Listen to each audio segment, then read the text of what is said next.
We're on. Good afternoon. I've been waiting for this story to break today, and I cannot believe that it has gone this way.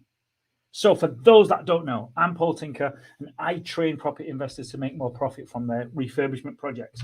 And I have this fucking issue with property investors, with clients generally, that they engage us for a piece of work and they want to hold some money back at the end, like it's like a part of it's still theirs. So let's say we did a 100k job and they want to hold back $5,000 of it just in case something goes wrong. Like imagine you went to a Curry's to buy a TV that was £1,000 and you said, oh, you know what, I'm only going to give you 900 or 950 until I've had it a year to make sure that it's working okay. It's just not a thing. Now, there was a bill in government today that they've just heard, and I'll read you straight from it. Retentions are a typical cash amount of up to 5% of a contract value that a contractor takes from a subcontractor.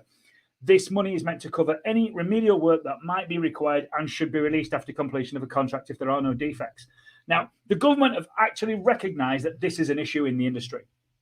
They've stated that they hope that it dies of its own accord. I'm just reading off their website now.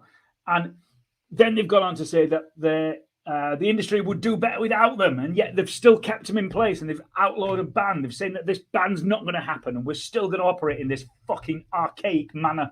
It is absolutely mental. There's a contractor on here reported to have said that we've got 200 grand being held in retention right now, any one time, by tier ones on these projects that this guy is working on.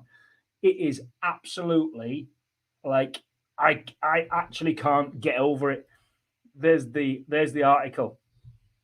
I can't get over this thing that we as builders, we as contractors, so we're accepting it. Like as long as we accept this is always going to carry on. Like now, we're not going to take this anymore. Like anybody that wants to keep a retention for us now, it's just going to either go on the price or I won't do the job. Like that's it. End of. There's no more retention for us. I'm not doing it anymore. I'd love to hear from you guys what your thoughts are on retention. Is it something that you're going to accept moving forwards? Yeah, I'd love you to share this as well. Hit that share button for me. If a client comes to you for some building work and they say to you, here's the contract, we're going to hold X amount back at the end of the job for 12 months. Are you going to take that anymore?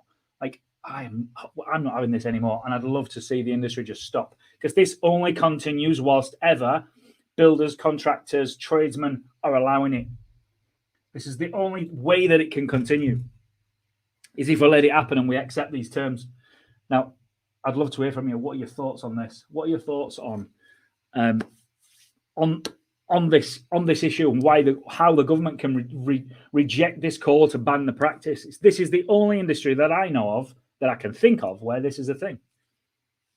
The only industry I know of. And they've recognised that it's a problem. They've recognised in the article that it's an issue. They're calling it I can't even read that word. Iniquitous. Don't even know what that means. Bad practice, I'm guessing. What are your thoughts? Hit that share button for me. Let's see how many people will comment on this issue in the news, just breaking news just now.